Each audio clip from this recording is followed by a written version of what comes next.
Catholic Mass Readings and Reflections.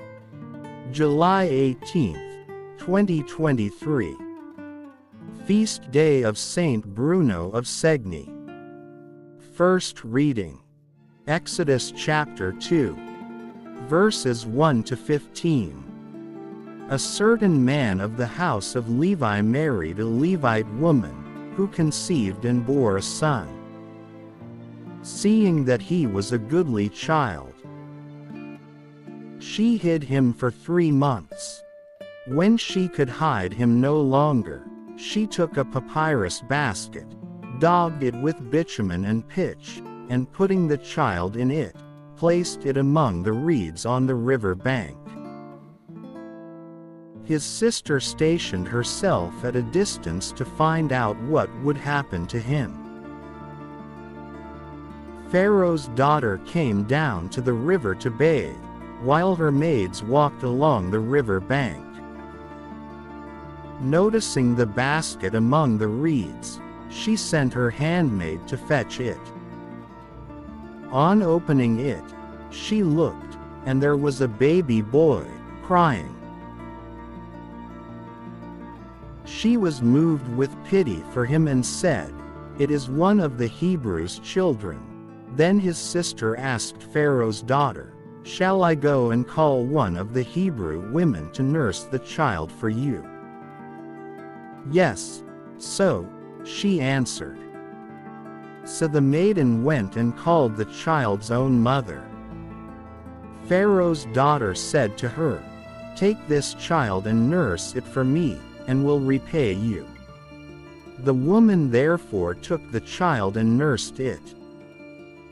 When the child grew, she brought him to Pharaoh's daughter, who adopted him as her son and called him Moses, for she said, "I drew him out of the water."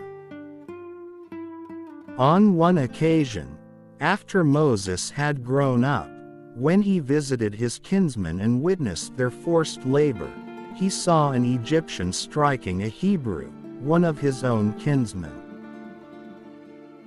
Looking about and seeing no one, he slew the Egyptian and hid him in the sand. The next day he went out again, and now 2 Hebrews were fighting. So he asked the culprit, "Why are you striking your fellow Hebrew?"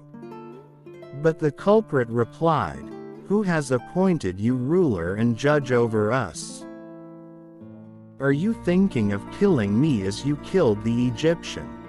Then Moses became afraid and thought, "The affair must certainly be known." Pharaoh, too, heard of the affair and sought to put Moses to death.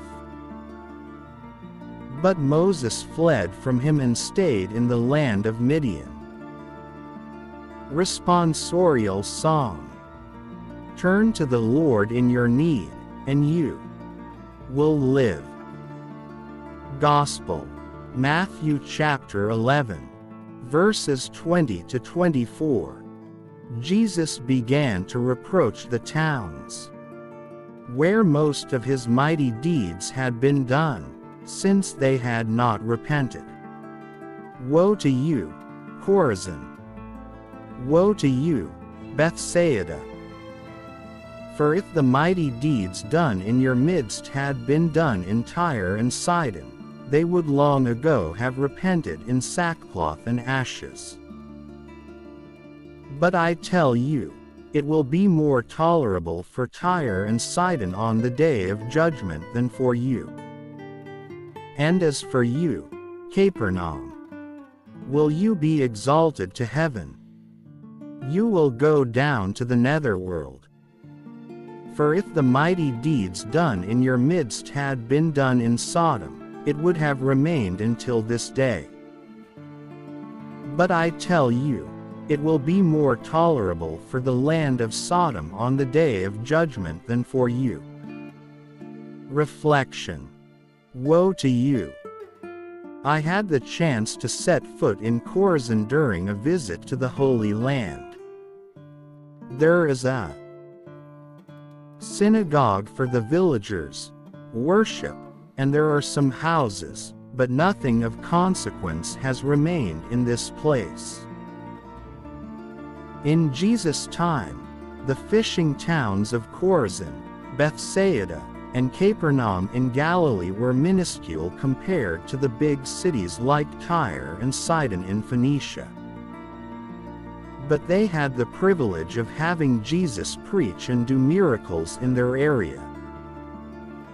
However, Jesus reproaches these towns for not having repented.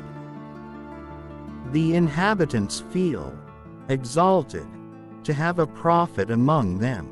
After all, they are God's chosen people, unlike the pagan inhabitants of Tyre and Sidon. Still, they do not give the proper response to the message of Jesus, which is metanoia, or turning away from sin and turning to God. This shows that no one is immune from spiritual pride. We should therefore watch out lest the feeling of superiority hinders our reception of the gospel.